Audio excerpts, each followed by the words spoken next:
Once again very warm welcome to all of you my dear future officers. आज फिर से हम लोग कंटिन्यू करेंगे भारत के राष्ट्रपति जो अपना चैप्टर है प्रेसिडेंट ऑफ इंडिया, उसके सेशन नंबर 4 को। काफी इंपॉर्टेंट सेशन है आपके लिए क्योंकि हर एक एग्जाम में यहाँ से क्वेश्चन बन करके आते हैं, चाहे वो वनडे एग्जाम हो या फिर आईएएस, यूपीएससी या किसी भी पीसीएस का एग्जाम हो, हर एक के लिए ये चैप्टर इंपॉर्टेंट है। इसी को कंटिन्यू करेंगे। बट बिफोर टू बिगिन, अगर आपको ऐसा लगता है कि चैनल आपके लिए डेडिकेटली वर्क कर रही होती है तो चैनल को प्लीज सब्सक्राइब और शेयर जरूर किया कीजिए, क्योंकि आप में से 85% लोग बिना चैनल को सब्सक्राइब किए हुए चैनल देखते हैं और इससे यूट्यूब को ऐसा लगता है कि हमारे जो सब्सक्राइबर है वो ऐसे हैं कि उनको मेरे वीडियो में इंटरेस्ट नहीं है, इस कारण से इंप्रेशन नहीं जाता है, तो हमें मोटिवेशन नहीं मिलता जब तक सब्सक्राइबर हम गेन नहीं कर पाते हैं तब तक। तो ये हमारा मोटिवेशन का एक बहुत बड़ा कारण है, बाकी इसके लिए आपको पैसे नहीं देने होते हैं। चलते हैं अपने टॉपिक की तरफ। सबसे पहले अगर हम लोग आए राष्ट्रपति के शक्तियों और कर्तव्य के ऊपर, ये पूरा सेशन ही अपने आप में एक वाइड सेशन है। मैंने इस पूरे सेशन को अगर डिवाइड करके आपको दिया है तो इसके पीछे बहुत सारे रीजन होंगे, तब दिया है आपको। चीजों को अगर आप धीरे धीरे समझिएगा, बारीकी से समझिएगा, तो आप एक ही बार में चीज को याद कर सकते हैं। फिर इसीलिए इसको डिवाइड करके आपको दिया गया। तो राष्ट्रपति की जो शक्तियां है वो टोटल 7 प्रकार की शक्तियां है इनकी। पहला आता है आपका कार्यकारी, दूसरा आता है विधायी शक्ति, तीसरा वित्तीय शक्ति, न्यायिक शक्ति, कूटनीतिक शक्ति, सैन्य शक्ति और आपातकालीन शक्ति। ये सारी शक्तियां प्रेसिडेंट के पास निहित होती है और प्रेसिडेंट के हाथों में ये होती है। तो इसका जो यूज होता है वो संसद के सहमति के साथ होता है, लेकिन फिर भी किसी किसी डिसीजन के ऊपर प्रेसिडेंट का जो है वो पूर्व आदेश जरूरी होता है, उसी को देखेंगे। सबसे पहले कार्यकारी शक्ति के ऊपर आ जाए तो अनुच्छेद जो आपका 53 है वो राष्ट्रपति को कार्यकारी शक्ति देता है। क्या क्या शक्तियां हैं इसमें, ये पहले देखिए।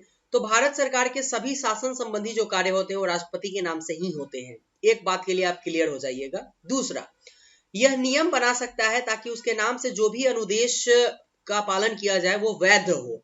अदरवाइज ऐसे कानून नहीं बनाए, ऐसे नियम अगर नहीं बनेंगे कि उनके नाम से जो अगर बोले तो आदेश पारित किया जा रहा है वो वैध नहीं होगा, तो फिर उनके पोस्ट का कोई वैल्यू नहीं रह जाएगा। नेक्स्ट है, उनको ऐसे नियम बनाने का पावर है जिससे कि केंद्र सरकार सहज रूप से काम करेगी, और ये पावर बनाएगी कौन? संसद बनाएगी, उनके अनुमोदन के हिसाब से। प्रेसिडेंट के पास ये पावर होता है कि वो प्रधानमंत्री की नियुक्ति करेंगे और प्रधानमंत्री की सलाह से मंत्री परिषद के और सदस्यों की नियुक्ति करेंगे जो उनके पश्चात पर्यंत काम करेंगे। क्लियर है? पश्चात पर्यंत शब्द का मतलब क्या होता है? मतलब कि वो जब तक चाहे इस पोस्ट को कंटिन्यू करवा सकते हैं उस व्यक्ति के द्वारा। नेक्स्ट आता है महान्यायवादी का पोस्ट। आर्टिकल 76 की बात करता है ये। तब तक महान्यायवादी इस पोस्ट को कंटिन्यू कर सकते हैं जब तक प्रेसिडेंट साहब चाहेंगे। नेक्स्ट आता है नियंत्रण, महालेखा परीक्षक वगैरह के जो मुख्य होते हैं, ठीक है, उनकी नियुक्ति प्रेसिडेंट के द्वारा की जाती है। राज्यपाल की नियुक्ति, वित्त आयोग के अध्यक्ष की नियुक्ति, ये सारे लोगों की नियुक्ति प्रेसिडेंट के थ्रू की जाती है। इसके बाद वह केंद्र के प्रशासनिक कार्यों और विधायिका के प्रस्तावों से संबंधित जानकारी की मांग प्रधानमंत्री से कर सकते हैं जब उनको उचित समझ में आए तो।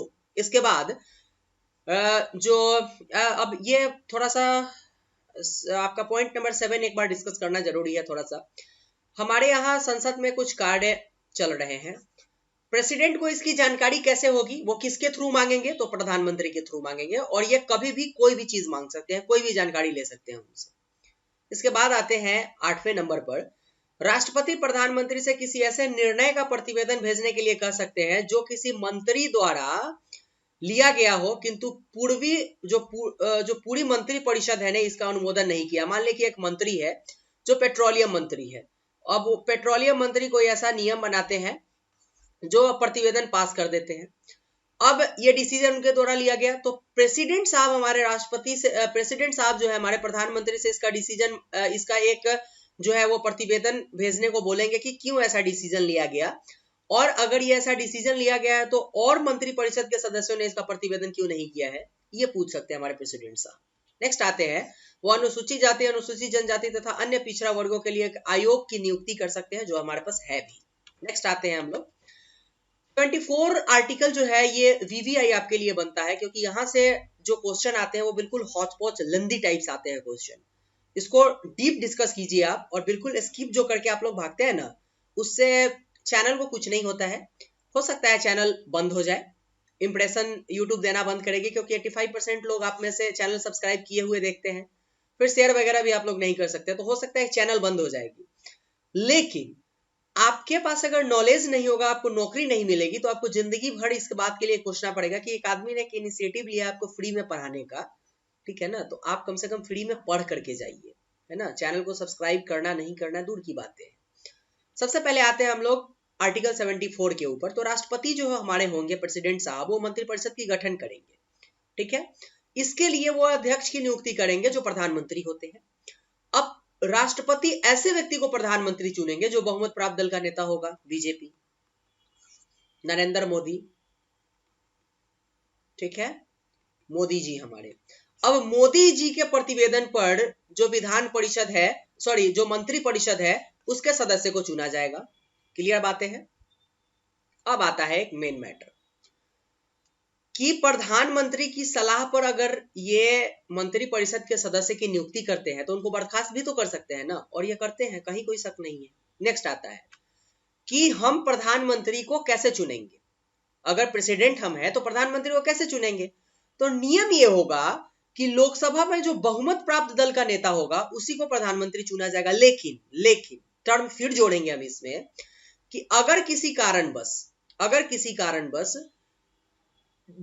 लोकसभा में ऐसे सदस्य को प्रधानमंत्री चुना जाता है जो ना लोकसभा का सदस्य है ना राज्यसभा का सदस्य है, वो भी प्रधानमंत्री, उसको भी प्रेसिडेंट साहब चुन सकते हैं, लेकिन जो वो पार्टी है वो उसका नाम प्रतिवेदित करेगी तब।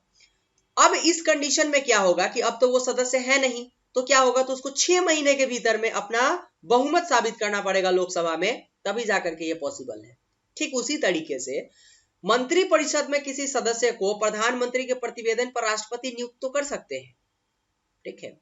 लेकिन अगर वो व्यक्ति जो होगा वो ना तो संसद का के किसी सदन का सदस्य नहीं होगा, फिर भी वो उसको नियुक्त कर सकते हैं, लेकिन टर्म एंड कंडीशन फिर वही जोड़ा जाएगा कि उसको 6 महीने के भीतर में संसद के किसी सदन का सदस्य होना पड़ेगा, तभी वो इस पोस्ट को कंटिन्यू कर पाएगा, अदरवाइज ये पोस्ट वैकेंट हो जाएगा।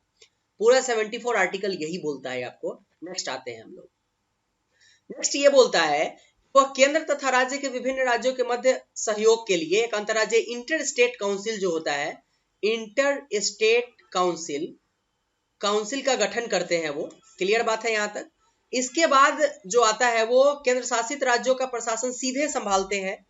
इसके बाद वो किसी भी क्षेत्र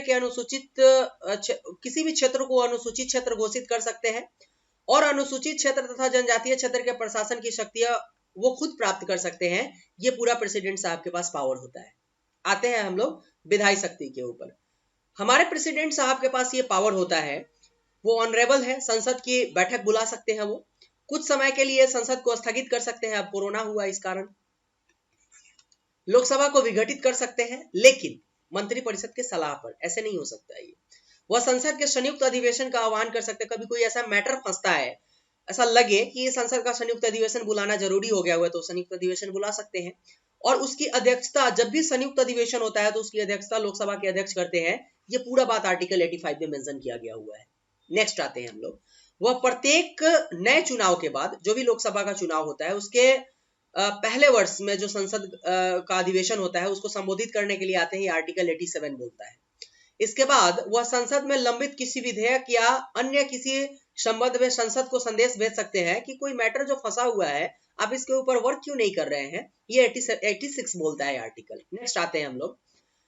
अगर किसी कारणवश लोकसभा के अध्यक्ष और उपाध्यक्ष दोनों का पद रिक्त होगा तो वो लोकसभा में किसी सदस्य को अध्यक्ष के रूप में पावर दे सकते हैं। इसी प्रकार से राज्यसभा में जो सभापति होते हैं वो हमारे वाइस प्रेसिडेंट साहब होते हैं। वाइस प्रेसिडेंट साहब जो होते हैं वो एक्स ऑफिशियो चेयरमैन होते हैं राज्यसभा के एक्स ऑफिशियो चेयरमैन होते हैं। मतलब कि जो वाइस प्रेसिडेंट होगा वही राज्यसभा का सभापति होगा। अब किसी कारणवश राज्यसभा के सभापति जो है उनका डेथ हो जाता है, उनके ऊपर उस तरीके का प्रॉब्लम अगर आता है, तब क्या होगा कि उनके पद अगर रिक्त होते हैं तो राज्यसभा से किसी एक सदस्य को वहां पर क्या करेगा, तो वो राज्यसभा का सभापति नियुक्त कर सकते हैं। इसके बाद वो साहित्य, कला, विज्ञान से संबंधित व्यक्ति को, जो 12 व्यक्ति होंगे, उनको राज्यसभा में मनोनीत कर सकते हैं। आर्टिकल 80 का 1 बोलता है। इसके बाद लोकसभा में 2 आंग्ल भारतीयों को नियुक्त करते हैं। आर्टिकल 331 बोलता है। कहीं कोई शक नहीं है। इसके बाद जो इंपॉर्टेंट है वो चुनाव आयोग से परामर्श करके संसद के सदस्यों की निहारता पर निर्णय ले सकते हैं। लेकिन टर्म फिर जुड़ा है इसमें कि अगर एंटी डिफेक्शन की बात आती है, एंटी डिफेक्शन की अगर बात आएगी तो यहां पर प्रेसिडेंट साहब के पास जीरो पावर है। यहां पर एंटी डिफेक्शन का अगर कोई मैटर आता है दल बदल कानून का, तो वो जो है वो लोकसभा के अध्यक्ष इसका पूरा कार्य करेंगे। बातें हो गई खत्म। अब आता है कि संसद में कुछ विशेष प्रकार के विधेयक को प्रस्तुत करने के लिए राष्ट्रपति सिफारिश अथवा सिफारिश की और आज्ञा की आवश्यकता होती है प्रेसिडेंट के। जब तक वो पहले इसकी सिफारिश नहीं करेंगे तब तक संसद में ये जो है इस विधेयक को प्रस्तुत नहीं किया जा सकता है। जैसे कि भारत के संचित निधि से अगर कहीं भी पैसा खर्च करने की जरूरत होगी तो उस पर प्रेसिडेंट साहब के पहले अनुमति की जरूरत होगी। राज्य की कोई सीमा है जिसको परिवर्तित करने का अगर पावर होगा, परिवर्तित करने की अगर जरूरत होगी और ये विधेयक को अगर लाया जाता है संसद में, तो इसके लिए हमारे प्रेसिडेंट साहब पहले संसद को ये चीज बोलेंगे, तभी ये पॉसिबल हो सकता है। नेक्स्ट आते हैं, जब एक विधेयक संसद द्वारा पारित होकर के राष्ट्रपति के पास पहुंचता है तब इस पोजीशन में राष्ट्रपति साहब क्या कर सकते हैं। इस प्रोसेस में अब संसद के द्वारा मतलब कि लोकसभा और राज्यसभा दोनों के द्वारा पारित होकर के जाएगा, तो विधेयक को अपने पास विधेयक को अपनी स्वीकृति दे देंगे कि हाँ भाई आपने जो किया वो सही है। दूसरी बात, विधेयक पर अपनी जो अपनी स्वीकृति है उसको सुरक्षित रख सकते हैं। तीसरा है जिसको हम लोग वीटो बोलते हैं, इनके पास वीटो का पावर होता है। तीसरा है विधेयक को अगर वो धन विधेयक नहीं है, क्योंकि धन विधेयक राष्ट्रपति के पूर्व अनुमति से ही लोकसभा में ये संसद में पेश किया जाता है और लोकसभा में ही पेश किया जाता है, क्योंकि ये पावर केवल लोकसभा के पास है। राज्यसभा केवल 14 दिन तक इसको अपने पास रख सकती है। अगर 14 दिन के अंदर में ये अपना प्रतिवेदन नहीं देती है लोकसभा के पास तो एज इट इज इसको पास कर दिया जाता है। और धन विधेयक पर राष्ट्रपति के पास इसलिए पुनर्विचार करने का पावर नहीं है क्योंकि पहले तो आप ही ने बोला है ना कि धन विधेयक को लाया जाए, तो आप क्यों फिर दोबारा इस पर पुनर्विचार के लिए भेजिएगा। ये बात आ जाती है इसके पास। अब आता है मैटर कि अगर कोई विधेयक धन विधेयक नहीं है तो उसको राष्ट्रपति साहब क्या करेंगे, पुनर्विचार के लिए भेज सकते हैं अगर संसद के द्वारा उसको पारित करके भेजा जाता है तो। लेकिन अगर फिर से संसद उसको एज इट इज, जैसे ही मैं संसद का बात करता हूं तो आप लोकसभा और राज्यसभा दोनों को लेकर के चलिएगा, तो एज इट इज इसको पास कर दिया जाएगा। अगर दूसरी बार संसद जो है इसको फिर से उसी तरीके से पास करके भेज दिए तो सेम टर्म एंड कंडीशन जुड़ता है राज्य विधायिका के लिए। अगर राज्यपाल राष्ट्रपति के पास कोई विचार सुरक्षित करता है राष्ट्रपति के पास, क्योंकि राज्यपाल के पास ये पावर होता है, तो इस कंडीशन में राष्ट्रपति साहब क्या करेंगे, अपनी स्वीकृति दे देंगे कि राज्यपाल साहब आपके जो विधानसभा ने काम किया वो सही है। दूसरी बात, अपनी सहमति के लिए वो चीज को सुरक्षित रख सकते हैं कि भाई साहब इस पर हम विचार करेंगे। तीसरी बात, वो राज्यपाल को निर्देश दे सकते हैं कि विधायिका को पुनर्विचार के लिए इसको लौटा दिया जाए। क्लियर है बात है, अगर वो धन विधेयक नहीं होगा किसी विधानसभा से तो। नेक्स्ट आते हैं, ये सारी चीजें जो है वो प्रेसिडेंट साहब के पास पावर होती है। अब आते हैं कि वह संसद के सत्रवासन की अवधि में अध्यादेश जारी कर सकते हैं। अगर संसद के दोनों सत्र में सत्रवासन हो चुका है, मतलब दोनों सत्र भी बंद है, उस सिचुएशन में वो अध्यादेश पारित कर सकते हैं और वो इस अध्यादेश को किसी भी समय वापस कर सकते हैं। लेकिन ये जो अध्यादेश होता है इसको 6 हफ्ते के भीतर में अगर संसद के द्वारा पारित नहीं किया जाता है तो फिर यह अध्यादेश का पावर खत्म हो जाता है। दूसरी बात, ये क्या करते हैं प्रेसिडेंट साहब, हमारे नियंत्रण महालेखा परीक्षक, संघ लोक सेवा आयोग, वित्त आयोग तथा अन्य रिपोर्ट जो होते हैं, इनकी जो रिपोर्ट होती है इसको संसद के समक्ष प्रस्तुत करवाने का काम करते हैं। इसके बाद हमारे प्रेसिडेंट साहब के पास एक और पावर होता है कि वो अंडमान निकोबार द्वीप समूह, लक्षद्वीप समूह, दादर एवं नगर हवेली, ये सारे क्या है, केंद्र शासित प्रदेश है, शांति विकास अनुशासन के लिए विनिमय बना सकते हैं, एक नियम बना सकते हैं और पुदुचेरी के भीतर वह नियम बना सकते हैं। परंतु केरल तब जब वहां की विधानसभा निलंबित हो तब वहां और केरल में वो इस तरीके का काम तब कर सकते हैं जब वहां की विधानसभा विघटित हो गई हो, तब वहां के लिए वो नियम बना सकते हैं। ये हमारे प्रेसिडेंट साहब का पावर है। ये चीजें आपको आज के लिए जानने थे, हमारे चैप्टर से आपको दिया गया। लेकिन अगर आपको लगा कि ये सारी बातें इंपॉर्टेंट थी तो आप में से 85% लोग चैनल को बिना सब्सक्राइब किए हुए देखते हैं, प्लीज सब्सक्राइब कर लीजिएगा क्योंकि हमें एक जबरदस्त मोटिवेशन मिलता है इससे। तो ये सेशन नंबर आपका 3rd था, नेक्स्ट सेशन आपका सेशन नंबर 5th होगा जिसमें हम लोग और बातों को डिस्कस करेंगे। आज के सेशन के लिए मिलते हैं नेक्स्ट वीडियो में, तब तक के लिए thank you, goodbye and take care.